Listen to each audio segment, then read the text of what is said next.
Mediocre wife, mediocre life. It takes two to tango, right? And it's all in your head, essentially. Right? It's all in your head. What do you want? What do you want?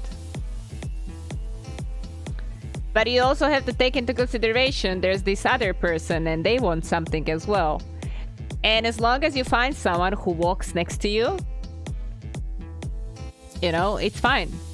But I see so many fulfilled people, guys. I have quite a lot of fulfilled people around, and they're all great teachers. And some of them are alone, some of them are in relationships, you know. It doesn't really matter. It doesn't really matter. No one has the same path, and no one has the same goal, and that's okay. That's all right. We have friends who want children. We have friends who don't want children. And they're both equally happy. They're just both equally happy. You know, like, probably people who want kids would be like, why do you don't want kids? And they would be like, why do you want kids? You know, but when I look at all those different people, they're all fulfilled. So we all have our own thing. It's just the point. The point is to find your own thing. And, you know, work around it. Because, like, I'm pretty sure most of women age 33 would look at me in a way of like, really? This makes you happy? Playing video games? Talking to some people on internet? Right? So, but as long as I'm fine with that on an energetic level, that's my life, you know. It's like, you don't have to understand it. Wow. We're all a little weird and less a little weird. And when we find someone whose weirdness is compatible with ours, we join up with them and fall in mutual weirdness and call it love. That's very cute.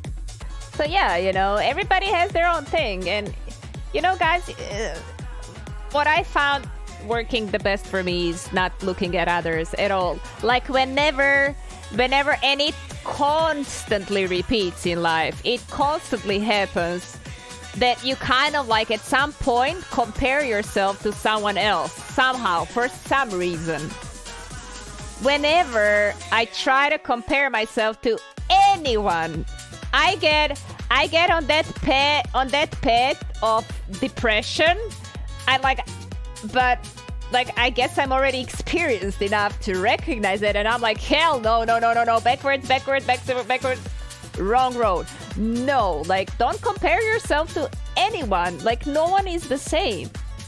You can, like, whenever you look at someone, and the grass is always going to be fucking greener anywhere else but at your place. You know, and once you get to understand that, you know, you can rule your thoughts and be like, all right, stop it. Let's just kind of like stop it here and let's see what is going on. I don't want to compare myself to that person because that person has completely different life than I do. Even though they may have the same job, the same this, the same that, this, but hey, yeah, I have my story. They have their story. No one ever started from the same position. And once you kind of like focus on, okay, let's stop what's meta, like people are talking about what others should do because like it's a meta champion, it's meta lifestyle, it's meta, you should it's meta now, these shoes, you know, this wardrobe, this fashion, that's meta, yellow this year, it's yellow, you gotta do yellow, you know. Like once you stop listening to, it's always good to like have info, right? But you should not be how I say povodliv. You should not get easily influenced because you will lose yourself, right? You can say like, okay, I'm gonna wear yellow because I love yellow, but I'm not gonna wear yellow because that's like I don't know, what is it, winter 2019.